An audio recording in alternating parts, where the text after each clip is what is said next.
Эфирда яңалыклар вакыты, студияда Алсу Нуриева, исәнмесез? Бүгенге чыгарылышның төп темалары. Елдан-ел автомобиль хуҗаларының соны гына түгел, кызганычка каршы юл транспорт хәрәкәтләре саны да арта. В момент ДТП, о котором заявил потерпевший водитель, он даже не заметил и отказался признавать свою вину. Кичкенәдән үк мөстәкыйльлек, җаваплылык һәм актив үз-үзеңне танып белү үсеше. Монтессори методикасы белән танышабыз. Ребенок вправе выбрать любой монтессори материал. Булачак артист һәм драматурглар, Әлмәт музыка колледжы студентлары үзләрен зур сәхнәдә күрсәтте. Чыннан да бу бик тә кызыклы булыр дип уйлыйм.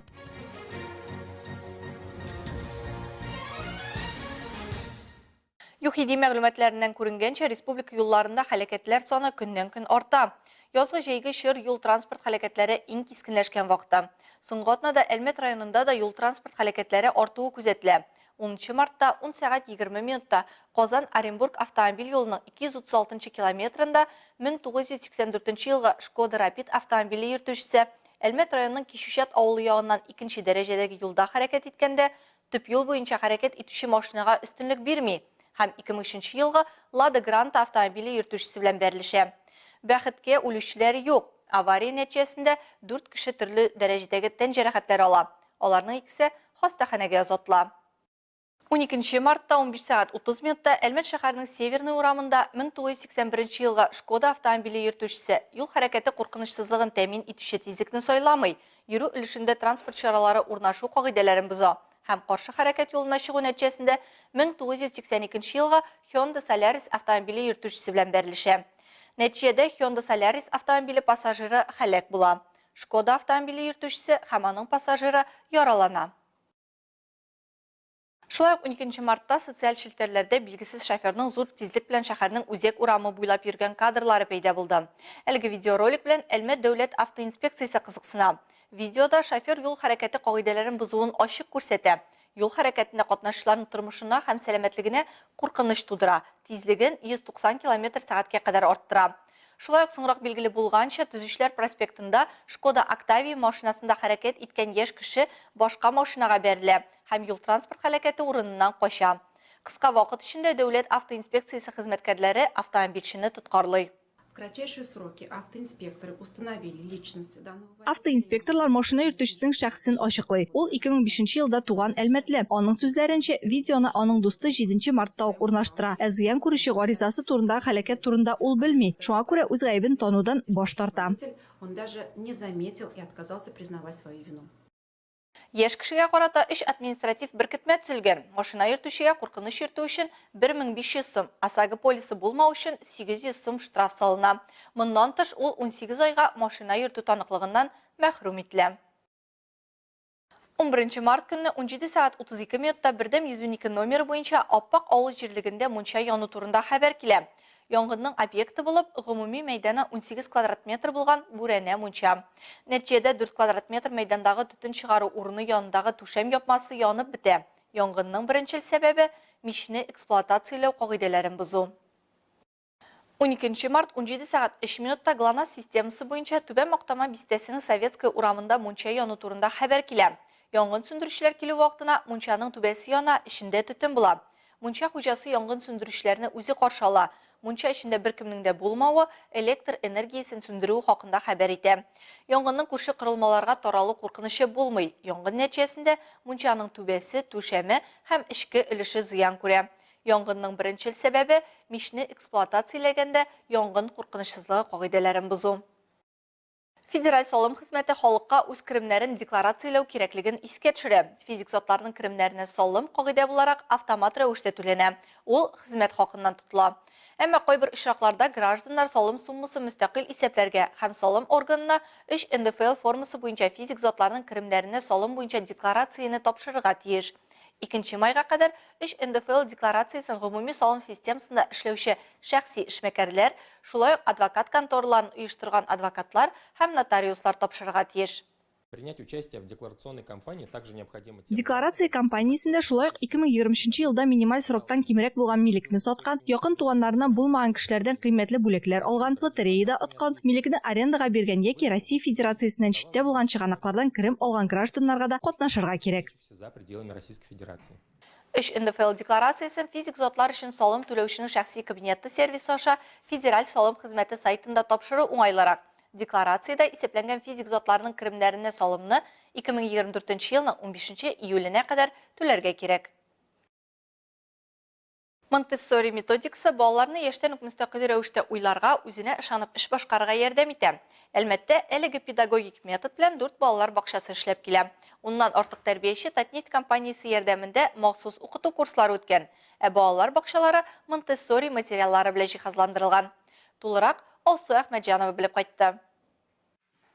Монтессори методикасының 5 төрле ысулы бар. Математика, тел, гамәли тормыштан алынган күнегүләр, сенсор үсеше һәм космик тәрбия. Бу юнәлешләр баланың дөньяны танып белергә, уйда чутларга, алфавитны истә калдырырга өйрәтә. Ольга Игнатьеваның малае Марк Монтессори группасына инде 3 ел дәвамында йөри. Бала төрле яклап үсә, кызыксына, яхшы якка үзгәрә ди аның әнисе. За время обучения данной программы я заметила... Бу программа буенча укый башлагач, мин балаларда бик күп үзгәреш сиздем. Алар үсеп киттеләр, уй фикерләү сәләте артты. Алар бит монда физик, психологик яктан гына түгел, социаль яктан да үсәләр. Но и социально. Бу чара ата-аналар өчен оештырылган. Монтессори материаллары ярдәмендә булдырылган төрле тематикадагы мастер-класслар ата-аналарны таң калдырды. Алар бу чарада үзләрен балалар кебек хис иттеләр. Экспериментлар, тәҗрибәләр ясап карадылар. Логик уйлау, санау сәләтендә тикшереп карадылар. Әмма тормыштан алынган күнегүләрне аларга Юлия Мөхәммәтҗанова күрсәтте. Прямая цель этой презентации – это обучить ребенка. Бу мастер-классның төп максаты баланы кир юарга өйрәтү. Кир юу түгәрәк хәрәкәтләр белән эшләнә. Бу баланы әле язарга да әзерли. Бала үзе эшли, фикерләрен туплый. Аңа беркем дә комачаларга тиеш түгел. И работает. Его никто не должен отвлекать в своем темпе. Монтессори группасына балалар 2 яшьтән чыгарылыш яшенә кадәр йөри ала. 3 ел дәвамында бу балаларның ата-аналары, тәрбиячеләр үзләре әлеге методикадан бик канәгать. Димәк, бу юнәлешнең киләчәге бар, ди 44-нче балалар бакча җитәкчесе Юлия Клочкова. Методика предполагает то, что педагог Әлеге методика белән эшләгәндә тәрбияче читтән күзәтүче булып тора. Бала мөстәкыйль рәвешле эшли. Тәрбияче салмак кына юнәлеш бирә. Бала Монтессори материалның теләсә кайсы белән эшли ала. То есть ребенок вправе выбрать любой Монтессори материал. Алсу Әхмәтҗанова, Рафаэль Сафин, Яңалыклар вакыты, Луч Әлмәт телекомпаниясе. Иҗатта үсәргә телисең икән, Әлмәт музыка көллиятенә кил. Көллиятның театр иҗаты бүлеге студентлары әнә шундый фикердә.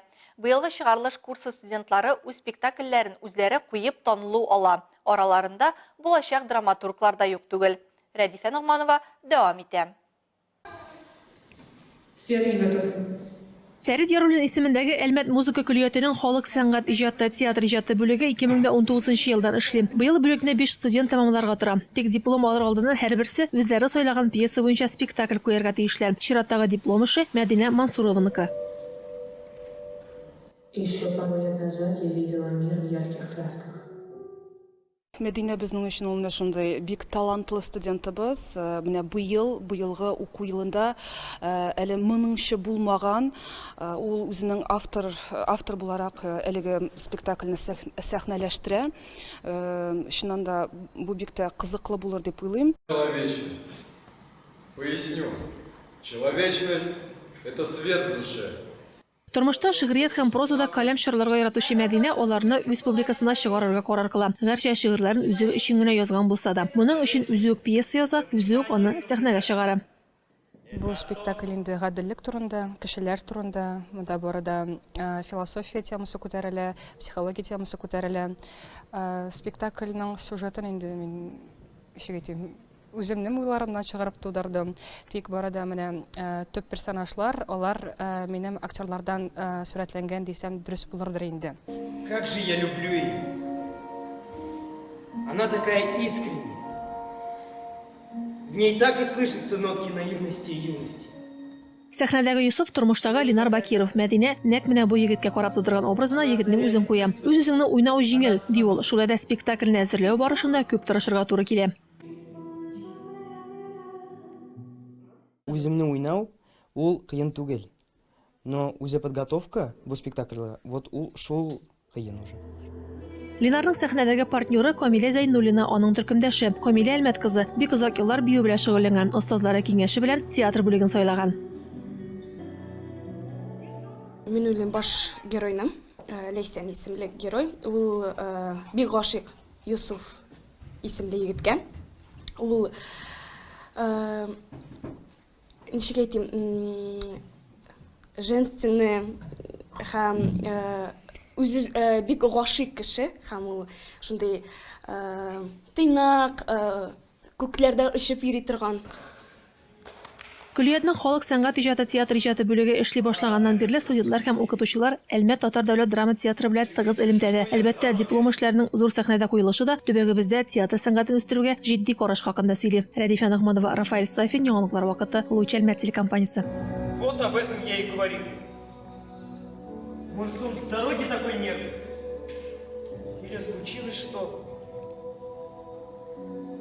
Кто его знает? Бу көннәрдә Кукмарада каратының Киокусинкай стиле буенча республика ярышлары узды. Аннан Дом карате спорт комплексы командасы зур җиңү белән кайтты. 24 спортчының 17-се призлы урын алып кайтты. 8-13 яшьлек 170-тән артык егет һәм кыз арасында 6 спортчы бронза, 6-сы көмеш, 5-се алтын медальләр яулады. Кызыклы факт, әлеге ярышларда Дом карате спорт комплексы спортчысы Радмир Богданов үзенең көрәшен 3 секунд эчендә төгәлли. Сәламәт Татарстан төбәк иҗтимагый оешмасы президенты Виктор Клочков фикеренчә, Дом карате спорт комплексы спортчылары командасы турнирга бик яхшы әзерләнгән. Алда спортчыларны башлап килүче сугышчылар турниры, шулай ук чираттагы билбауларга имтиханнар көтә. Дом карате спорт комплексы коллективы үзенең генераль иганәчесе Татнефть компаниясенә Здоровый Татарстан төбәк иҗтимагый оешмасын үстерүдәге һәр яклап күрсәтүче ярдәме өчен ихлас рәхмәтен белдерә.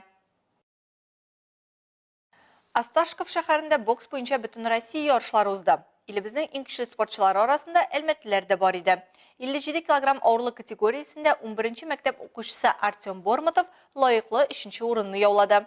Егет югары категорияләр тренерлар Раджив Низамиев һәм Сергей Бормотов җитәкчелегендә шөгыльләнә.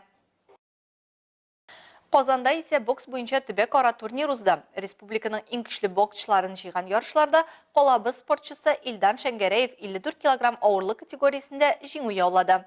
Бокс турниры күрше Лениногорск шәһәрендә дә узды. Анда Татарстанның иң көчле һәм иң яшь боксчылары катнашты. Әлмәттә Дивон бокс клубында һәм Юность спорт мәктәбендә тәрбияләнүче 3 кеше тәкъдим итте. Семен Белов, Данияр Хакимов һәм Егор Шушарин үз авырлык категорияләрендә көмеш медальләр яулады. Кичә исә Курганда Зауралье белән Нефтяник командаларының ширек финалдагы 2-нче очрашуы узды. Моннан бер көн алда 12 мартта узган хоккей матчы 2-1 исәбе белән тәмамланган иде. Нефтяник хоккей клубының әлмәтле җан атарлар өчен 2 уенда да булу мөмкинлеген оештыру Калабызның хоккей командасына көч биргәнме? Җавап Лина Хасаншинда.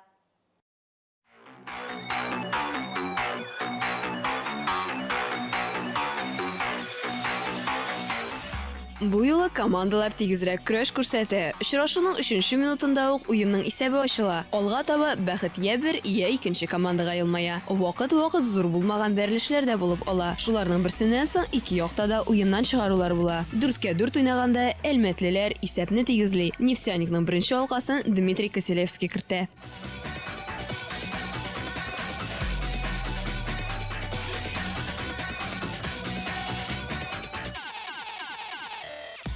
Уенның икенче 20 минутында әлмәтлеләр тудырган мизгелләр тагын 2 алка китерә. 25-нче минутта Александр Сумин һәм Ислам Хәсәнов тапшыруларыннан Александр Локтев кертә. Экваторда исә Артем Воронин уңышка ирешә һәм 1-3 исәбен урнаштыра.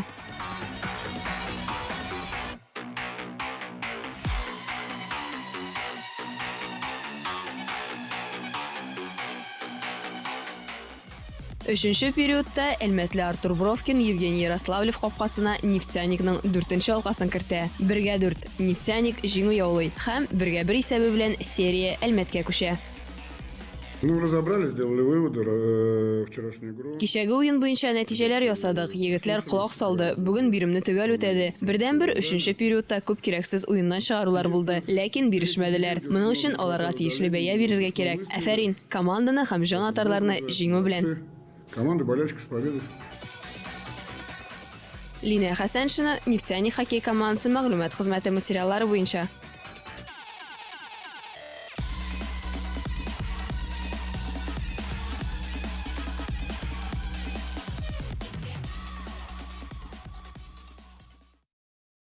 Хөрмәтле тамашачыларыбыз, 16 һәм 17 мартта безнең каналда Бөтен Россия хоккей лигасы Петров кубогының 4-1 финалы уеннарын карый аласыз. Әлмәтнең нефтяник хоккей командасы үз бозында Курганлы Зауралье белән уйнаячак. Матчлар шимбә һәм якшәмбе 17 сәгатьтә юбилейный спорт сараенда узачак. Факел спорт комплексында хатын-кызлар командалары арасында волейбол буенча Бөгелмә муниципаль районы беренчелеге булып узды. Анда Бөгелмә, Әлмәт һәм Азнакайдан 12 команда катнашты. Уенны Айгөл Шәрәфиева күзәтеп кайтты. Уен мөмкин кадәр матур булырга тиеш. Бу хатын-кызлар таләбе. Беренче минуттан ук финалга кадәр кырда көрәш җитди характерда барды. Барлык командаларда уенда бердәмлек һәм җиңүгә омтылыш күрсәттеләр. Бөгелмәлеләрнең Әлмәт командасы белән очрашуы беренчеләр файдасына булмады. Көндәшләр көчле булып чыкты. Нык көрәштеләр. Ничек кенә тырышмадык, оттырдык. Волейбол уенында җиңү өчен һәр катнашучы үз мәйданчыгында тупны төрле ысуллар белән төшермәс өчен көрәшә. Үлчәүләр кәсәсе әле бер якка, әле икенче якка ауыша. Ярышларда 12 команда катнаша.